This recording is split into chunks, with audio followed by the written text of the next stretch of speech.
യമനിലെ ജയിലിൽ കഴിയുന്ന നിമിഷപ്രിയയുടെ മോചനം റമദാൻ ആചരണത്തിന് ശേഷം നടക്കാനാണ് സാധ്യത.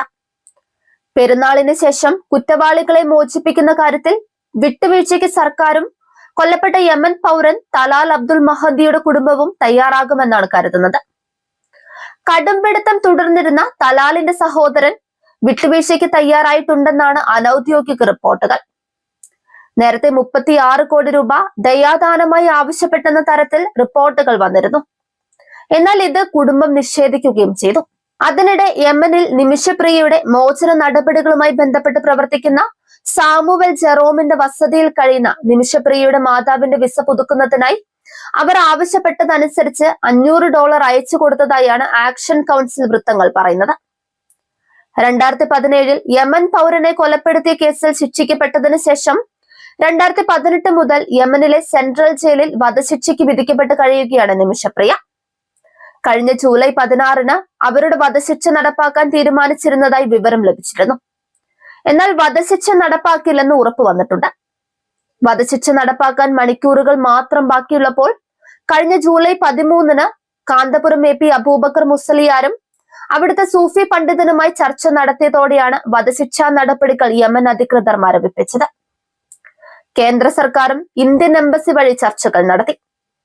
2023 നവംബറിൽ യമനിലെ സുപ്രീം ജുഡീഷ്യൽ കൗൺസിൽ പ്രിയയുടെ അപ്പീൽ തള്ളി. 2024 ഏപ്രിലിൽ യമൻ സന്ദർശിച്ച പ്രിയയുടെ അമ്മയ്ക്കും ഭർത്താവിനും മകൾക്കും പ്രിയയെ കാണാനും മഹദിയുടെ കുടുംബവുമായി സംസാരിച്ച് മോചനം ക്രമീകരിക്കാനുമുള്ള പദ്ധതികൾ ആസൂത്രണം ചെയ്യാനും കഴിഞ്ഞു.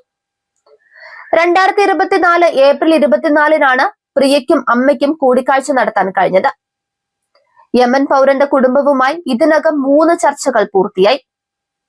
സൂഫി പണ്ഡിതനായ ഷെയ്ഖ് ഹബീബ് ഉമറിന്റെ നേതൃത്വത്തിൽ നടന്ന പ്രധാന യോഗത്തിൽ യമൻ ഭരണകൂട പ്രതിനിധി, യമനിലെ സുപ്രീം കോടതി ജഡ്ജി, കൊല്ലപ്പെട്ട യമൻ പൗരൻ തലാലിന്റെ സഹോദരൻ തുടങ്ങിയവരും പങ്കെടുത്തിരുന്നു.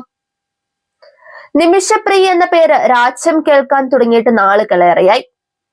യമൻ പൗരനെ കൊലപ്പെടുത്തിയ കേസിൽ വധശിക്ഷ വിധിക്കപ്പെട്ട ജയിലിൽ കഴിയുന്ന നിമിഷപ്രിയയുടെ മോചനത്തിനായി അവളുടെ കുടുംബം മുട്ടാത്ത വാതിലുകൾ ബാക്കിയില്ല. വധശിക്ഷ റദ്ദാക്കണമെന്നാവശ്യപ്പെട്ട് നിമിഷപ്രിയ നൽകിയ അപ്പീലുകളെല്ലാം മുൻപ് യമൻ സുപ്രീം കോടതി തള്ളിയിരുന്നു.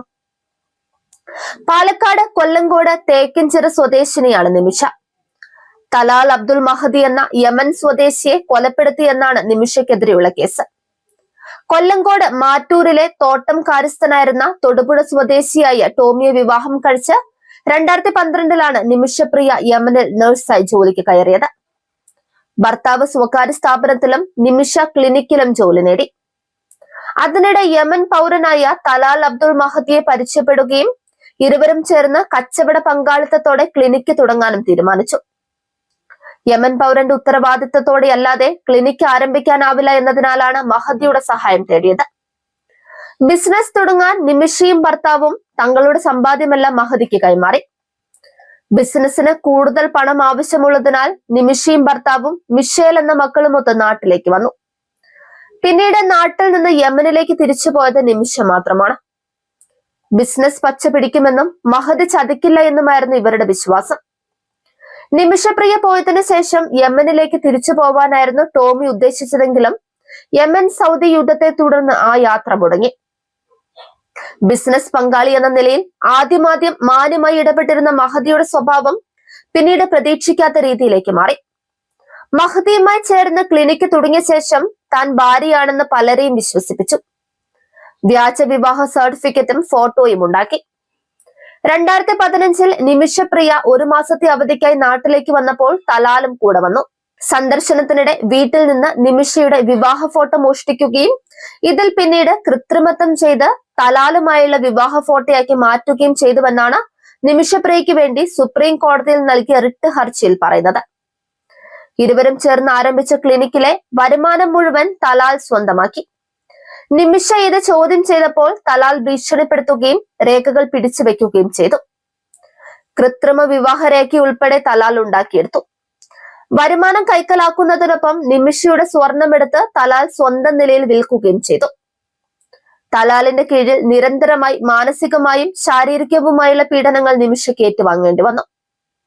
തോക്കിൻ മുനയിൽ വധഭീഷണി വരെ തനിക്ക് നേരെയുണ്ടായതായി നിമിഷപ്രിയ കോടതിയിൽ പറഞ്ഞിട്ടുണ്ട്.